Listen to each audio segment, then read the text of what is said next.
Welcome back, folks. Like I said in the last video, feeling better, so we're going to be out here doing some stuff. I've got an 8.5 foot pine log, I believe, on there that was cut down sometime last fall. So we're going to get to sawing it up. I don't have a real plan for it. I just need to practice. So I guess I'm going to try to make as big of a cant as I can because I need to make some bridges. Although I don't know that 8.5 foot is going to be long enough, but again, it's practice. So let's get into cutting this baby up. All right, so we got a log that's about 11 inches on one end, 12 inches on the other. I'm going to lower it down just a little bit.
Let's see.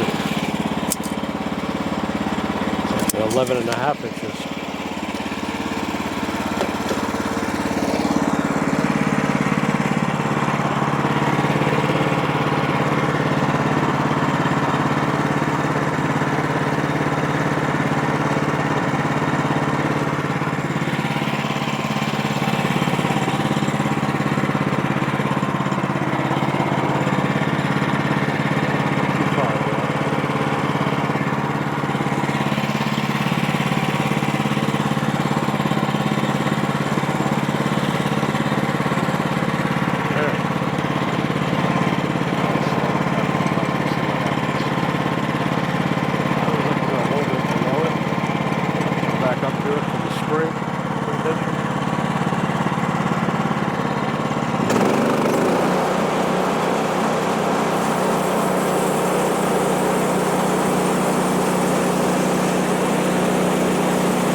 So hopefully this lasts long enough.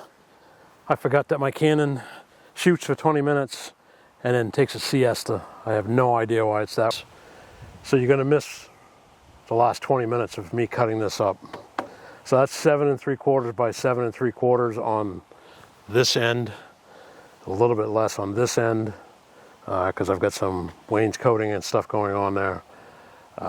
So it's going to be a log or cant that I'm going to make bridges with. At least I hope so. And the first, I think I've got 3 or 4. I've got a lot of water that comes down, especially in spring runoff, that I've got to find a better way for it to flow. And so that's what some of this is for. Because we end up with ice jams. And then when we break through the ice, sometimes we're a foot to a foot and a half before we hit the bottom. Not always good. Kind of feels really weird around your knees when that happens. So anyways, I'm going to try to alleviate some of those problems, and you'll see that in upcoming videos. I apologize that I forgot about the camera length, battery length. I could turn it right back on and I get another 20 minutes. I just didn't set a timer because I didn't remember it. You're going to miss out on all of my good dad jokes, and next time I'll do better with that. And I think the next time I'm actually going to it's either going to be cutting up my wood pile. I don't know if you can see it. You see it right over there? There's a wood pile. It's all hardwood. And that's for the evaporator and for the house. So it's either going to be me cutting that, or it's going to be me doing a full wrap on a tumbler in my laser. Just taking you guys along for the ride. This is what my day in my life is like. So anyways, thanks for stopping by, and we hope to see you in the next one. And as always, please remember to like and share. Give me a thumbs up if you would, and we appreciate it.